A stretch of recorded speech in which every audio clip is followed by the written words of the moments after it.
വോട്ടുകൾക്ക് മുന്നിൽ വിജയം നൽകിയ നിലമ്പൂരിലെ ജനങ്ങളെ ഞങ്ങൾ അഭിനന്ദിക്കുകയാണ്. ഇനിയും പിണറായി വിജയൻ രാജിവെച്ചൊഴിയുകയാണ് വേണ്ടത്.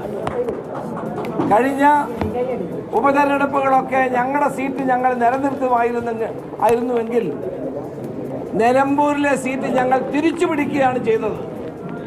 കഴിഞ്ഞ 2 തവണയും LDF വിജയിച്ച സീറ്റായിരുന്നു നിലമ്പൂർ.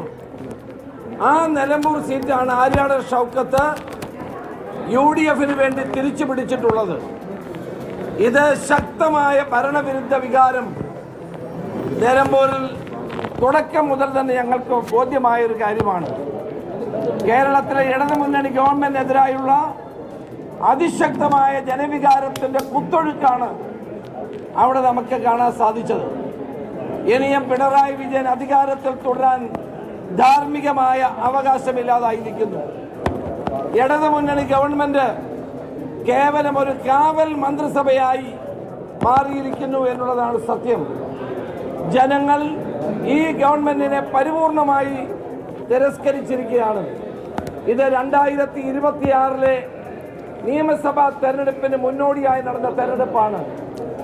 ഇത് സെമിഫൈനൽ 10,012 വോട്ടുകൾക്ക് ഇപ്പോൾ ഇതാ ആര്യാടൻ ഷൗക്കത്ത്, രമേശ് ചെന്നിത്തലയാണ് ഈ ദിവസത്തെ ആദ്യത്തെ ഗോൾ അടിച്ചിരിക്കുന്നത്. പിണറായി വിജയന് അധികാരത്തിൽ തുടരാനുള്ള അവകാശം നഷ്ടമായി. ഒരു കാവൽ മന്ത്രിസഭയായി ഈ മന്ത്രിസഭ തുടരുകയാണ്. LDFന്റെ സിറ്റിംഗ് സീറ്റാണ് ഞങ്ങൾ ജയിച്ചത് എന്ന് പറയുക വഴി ഒരു നല്ല ഒരു പൊളിറ്റിക്കൽ പോയിന്റ് അദ്ദേഹം സ്കോർ ചെയ്തിരിക്കുകയാണ്. എന്ന ആവശ്യം കൂടി അദ്ദേഹം ഉന്നയിക്കുകയാണ്.